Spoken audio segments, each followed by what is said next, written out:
তুমি কি ভয় করছো আল্লাহ এবং রাসূল তোমার উপরে জুলুম করছে? আম্মা জান আয়েশা বলেন, না ইয়া রাসূলুল্লাহ, আমি তো মনে করেছিলাম আপনি অন্য কোন স্ত্রীর ঘরে প্রবেশ করেছেন। আমার নবী বলেন, আয়েশা না, আর কারো ঘরে আমি যাই নাই। আমি জান্নাতুল বাকিতে কেন গিয়েছি জানো?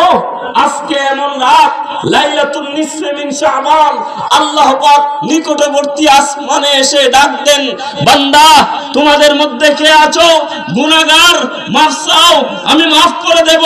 কে আছো রিজিক চাও, আমি রিজিক দেব। কে আছো অভাবগ্রস্ত, অভাব দূর করে দেব। কে আছো মুসিবতে, আমি মুসিবত দূর করে দেব। কে আছো জুলুমের শিকারে, আমি তোমাকে জুলুম থেকে উদ্ধার করব। আমি নবী জান্নাতুল বাকিতে হাত তুলে দোয়া করতেছি, জান্নাতুল বাকিতে যারা শায়িত তাদের দরজা যেন আল্লাহ বুলন্দ করে দেয়। আমার নবী দৈনিক 70 বার কিংবা 100 বার ইস্তিগফার করতেন, ক্ষমা চাইতেন। কি নবীর গুনার জন্য? আমার নবীর কি গুনাহ আছে? কেউ যদি বলে নবীর গুনাহ আছে, ঈমান থাকবে? কেন করেছে? দৈনিক 70 বার 100 বার কেন নবী ইস্তিগফার করেছেন? কারণ লিতাআলিমিল উম্মত, উম্মতের শিক্ষার জন্য, কিংবা কিয়ামত পর্যন্ত যত উম্মত আসবে আমার নবী অগ্রিম উম্মতের গুনাহ মাফের জন্য আল্লাহর দরবারে ফরিয়াদ করেছে। আমার বাবার আমি বক্তব্য আমি শেষ করছি। এই রাত আজকে আপনারা সাহারি খাবেন, আগামী দিন রোজা রাখবেন, শুক্রবার রোজা রাখবেন, শনিবারও রোজা রাখবেন, 3টা রোজা রাখবেন। সবে বরাত যখন আসবে একটু চোখের পানি ছেড়ে আল্লাহর দরবারে মুনাজাত করবেন, আল্লাহুম্মা, হে আল্লাহ, ইন্নাকা, নিশ্চয়ই আপনি, তুহিব্বুল আফওয়া, ক্ষমা করাকে পছন্দ করো, ফাআফু আন্নী, সুতরাং আমাকে ক্ষমা করে দাও। যদি একটু চোখের পানি ছাড়তে পারেন। একটা পাখি আছে, যে পাখির শিকার হচ্ছে বিষাক্ত সাপ। ওই সাপকে যখন পাখি আক্রমণ করে, ধরে তার পায়ের সাথে পেঁচিয়ে রাখে, সাপও কিন্তু ওই পাখিকে ছাড়ে না, বারবার দংশন করে।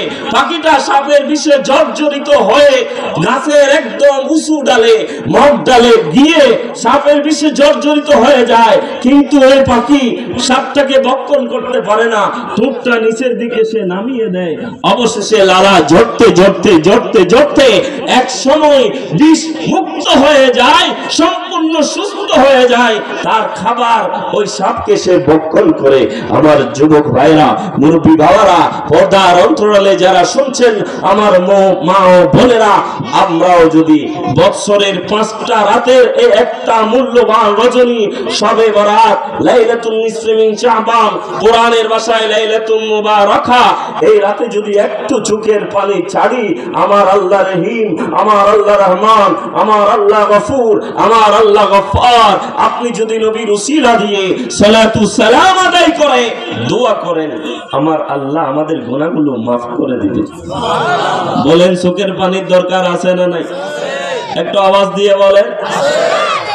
আপনি যখন চোখের পানি ছেড়ে দিয়ে আল্লাহকে বলবেন, আল্লাহ, আমার মতো গুনাহগার আর নাই, আমি বড় পাপী।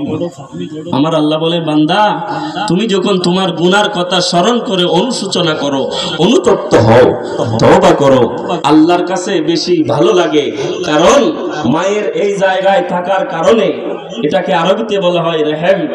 এই কারণে মা সন্তানের জন্য জান দিতে প্রস্তুত। আর আল্লাহ হচ্ছেন এমন রহমান, এমন রহিম, এমন গফুর, এমন গফফার, নিজের মা এবং বাবার চাইতে বান্দাকে বেশি ভালোবাসেন তিনি কে? আর আমরা যদি আল্লাহর বান্দা হই, মুমিন হই, কোরআনুল কারীমে আমার আল্লাহ বলেন, ওয়াল্লাযীনা আমানু আশাদ্দু হুব্বান লিল্লাহ, আর এই মুমিন বান্দারাও সবচেয়ে বেশি ভালোবাসেন কাকে? আমার নবী হাদিসে পাকে বলেন, আলা লা ঈমানা লিমান লা মুহাব্বাতা লা, যার কাছে নবীর প্রেম নাই তার ঈমানও নাই। নবীর প্রেম নিয়ে আল্লাহকে ডাকবো চোখের পানি ছেড়ে। আল্লাহ পাক আমাদেরকে জাহান্নাম থেকে মুক্তি পেয়ে বরাতের রজনীতে যারা জান্নাতি হবেন তাদের কাতারে শামিল করে নেবেন। ওয়া আখিরু দাওয়ানা আনিল হামদুলিল্লাহ।